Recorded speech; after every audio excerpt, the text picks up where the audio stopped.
Salut tout le monde, c'est Yannalist, et c'est non sans émotion que je vous parle aujourd'hui de ma licence préférée, Pokémon. J'ai grandi avec Pokémon, j'ai vibré avec Pokémon, et aujourd'hui je vais vous parler de mon opinion sur l'évolution de la licence. Moi j'ai connu Pokémon avec la série, j'avais 9 ans à l'époque, et dès le premier épisode que j'ai vu à l'époque j'ai vibré. Je me débrouillais pour rater le moins d'épisodes possible, mais c'était pas évident avec l'école, hein, forcément. Et j'ai commencé à toucher aux jeux vidéo avec Pokémon version bleue et le choix du premier starter, Carapuce. Avant toute chose, avant de continuer, n'hésitez pas à vous abonner et à vous donner mon opinion, votre opinion sur mon analyse, lapsus, et sur ce que vous pensez de Pokémon. N'hésitez pas à partager en masse.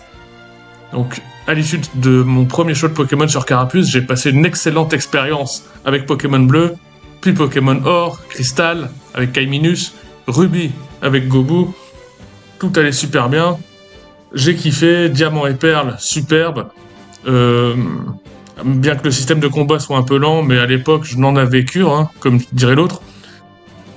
La version noire et blanche qui s'est permis d'innover avec un scénario un peu plus retors, avec le fait qu'il n'y ait pas d'anciens Pokémon d'autres versions, ce qui te forçait à utiliser le roster de la génération 5.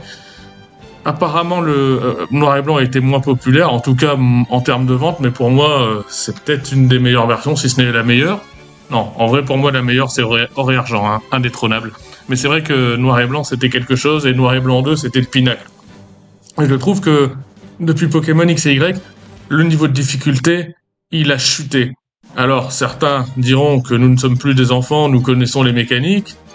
Bon, je trouve quand même que Pokémon Jaune, c'était quand même un peu plus difficile quand tu commences avec Pikachu. Là, avec le multi-expérience qui était directement activé, mais j'ai roulé sur le jeu, Diantea, la maîtresse de la ligue, aucune difficulté. Les autres maîtres de la ligue précédente, Peter et ses 3 Dracolos, Cynthia, avec sa musique, avec le piano là, où tu sais que tu vas passer un mauvais quart d'heure, Pierre Rochard, c'était autre chose. Mais j'ai quand même aimé le jeu parce que thème France, Paris, joli graphisme, mais c'était cool. Mais ça a signé la pente descendante parce que derrière on a eu Soleil et Lune. Alors Soleil et Lune, j'ai passé un bon moment, mais c'est le premier jeu où je commençais à avoir des ralentissements, un problème de qualité. C'était étonnant. Bon, Pokémon, ça n'a jamais été au top en termes de graphisme, mais là on sent une baisse de qualité. Après, on a eu épée et bouclier, où des bugs ont commencé à apparaître, où ça a commencé à se plaindre avant même que le jeu sorte, avec des captures d'écran du jeu où clairement la technique, le game design était à la ramasse par rapport aux autres jeux contemporains. Et puis on a eu Pokémon Scarlet, Écarlate et Violet. Et là, bon, moi j'ai eu une très bonne expérience de jeu, mais c'est parce que j'adore Pokémon, c'est parce que j'adore cet univers. Mais si le jeu, ça aurait été moi qui l'aurais développé, ça s'appellerait pas Pokémon. Je me serais fait assassiner, j'aurais dû tous vous rembourser, j'aurais eu des procès sûrement collés sur le dos, pour pas dire plus. Non, la réalisation du dernier jeu Pokémon, et pourtant c'est une licence que j'adore, c'est un scandale. Alors aujourd'hui, on sent que c'est l'industrialisation, il faut sortir un jeu Pokémon tous les ans, parce que ça doit coller avec les calendriers marketing, les cartes, les peluches, les goodies, etc. Mais la qualité, elle est en chute libre. Et pourtant, les ventes sont au top. Donc moi, je trouve que, et je me mets dedans, nous, la communauté Pokémon, mais on n'a aucune exigence.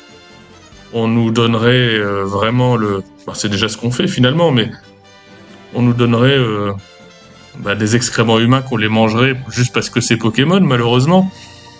Et c'est pas prêt de s'arranger, parce que le but de toute entreprise, c'est de faire du blé, de faire de l'argent, des bénéfices. Et de toi à moi, cher youtubeur qui me regarde, si sans effort, sans qualité, tu peux décrocher le million, est-ce que tu vas te casser la tête à mettre cette qualité? Je ne crois pas. Et malheureusement, c'est ce qui est en train de se passer avec Pokémon. Ce que j'espère, c'est que le problème avec ça, c'est que imaginons que les jeux continuent à être mauvais et que nous, la communauté, on se désolidarise. Ce sera trop tard, on pourra plus relancer la licence.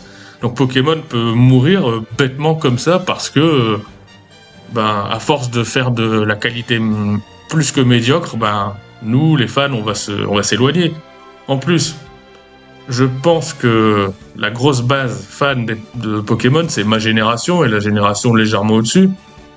Et là, clairement, est-ce que Game Freak a toujours vouloir viser les enfants? Est-ce qu'ils vont pas se lasser au bout d'un moment? Au final, c'est les parents qui ont les moyens d'acheter, c'est pas les enfants. Donc, c'est un peu le même problème qu'avec Dragon Ball, où Dragon Ball Daima, ça infantilise l'univers, alors que c'est pas ça le but peut-être à la base, mais je m'égare. Et là, Pokémon Zeta va arriver. Très très très circonspect. La qualité, elle a pas l'air au top. Ça se passe à Illumis. Souvenez-vous, Illumis, la ville lumière dans Pokémon X et Y. Le terrain de jeu, la map, ça a l'air un peu petit. Qu'est-ce que vous en pensez? Ce qui est génial dans Pokémon, c'est de pouvoir explorer. Souvenez-vous, regardez cette image Pokémon Legends Arceus. Moi, j'avais l'impression, mais d'avoir une liberté totale, surtout avec les montures à la fin, où on pouvait voler avec Guerrieg notamment, ou monter les murs avec Farfurex. Et il y avait toujours des zones à découvrir.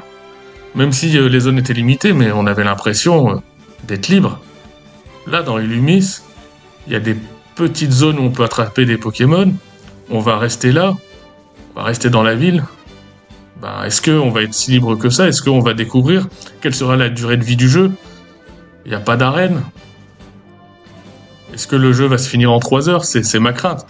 Outre la qualité médiocre, la durée de vie, elle a l'air problématique. Bon, avec tout ce que je vous ai dit, moi je risque fortement d'acheter le jeu. Malheureusement, je suis pas si exigeant que ça, mais je commence à me poser des questions sur le cap de la licence, sur l'avenir de la licence. Et pourtant, c'est ma licence préférée. Eh ben écoutez, on se retrouvera au moment de Legend Zelda pour en discuter, pour échanger nos avis.